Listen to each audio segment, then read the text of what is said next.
Hey, it's Shana Meyerson with YOGAthletica in Los Angeles, California.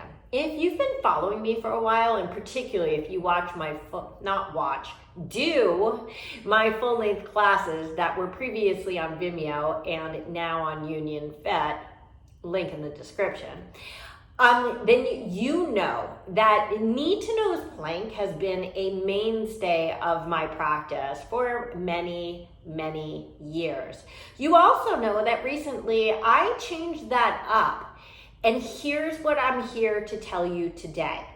What I'm about to show you is going to not only change your core, it's going to change your body, and it's going to change your whole entire practice. So let's talk about just the basic knee to nose action. Now, I'm not saying there's anything wrong with this. In fact, it's still how I step forward in a core lunge, or also if I really need to get nice compression, get my knee really close to my arm, it's very much a valid maneuver. However, by adding what I'm about to teach you today, it's going to change everything. You know why? Because no matter what the question, I hope you can answer this one, the answer is core. Okay, let's start out by talking about just the basic, vanilla, normal, run-of-the-mills. You see this every day, knee to nose action. It's your basic core action. So, if I'm in a plank position,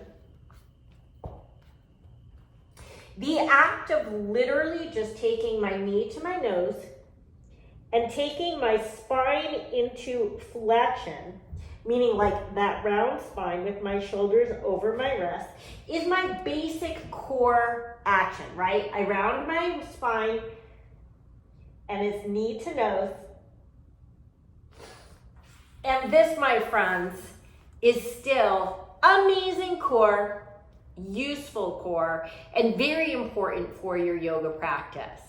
However, I'm about to show you a tweak that's going to change that game. So think about this. I want you to think about like a core exercise, an ab exercise that you learned in first grade. Okay? Got it in your head? I'm imagining it's some variation of a crunch or a sit-up, correct?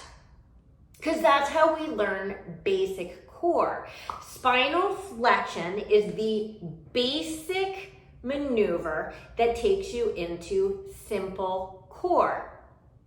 It's effective, but if you're watching this, I know that you're one of the more intelligent yoga practitioners on earth, and you're not looking for that spine, you're looking for level me up, and I'm here to level you up. So, also, if you've been following me for a while, you've seen my Secret to All of Yoga video. It's one of my most popular videos. It's about core engagement, next level, intelligent core engagement. If you haven't seen that one, I'll put the description in the link below because it's super important. What I'm about to show you is how to take the secret to all of yoga, which is efficient and effective core engagement, and put it into this knee to nose action. I put it in quotes because your knee is actually not going to go to your nose. Here's the thing.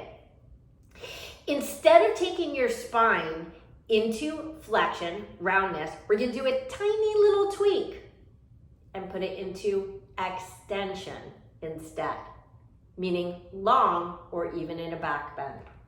So, from my plank position, as opposed to rounding my spine to pull in, instead, I'm going to go ahead and create some extension in my spine. Now, when I pull my knee in, it's not going to touch my nose because my nose is way up in the sky, and I step it back, maintaining that extension. I pull it in, and I step it back. Now, it may not look like much, and if you're somebody who just watches videos and doesn't implement them, well, what could I say? It's not much to watch, but you're gonna feel the difference in your body. And by the way, I don't just do 2 of these. I do like 10, 20, 30 of them at a time.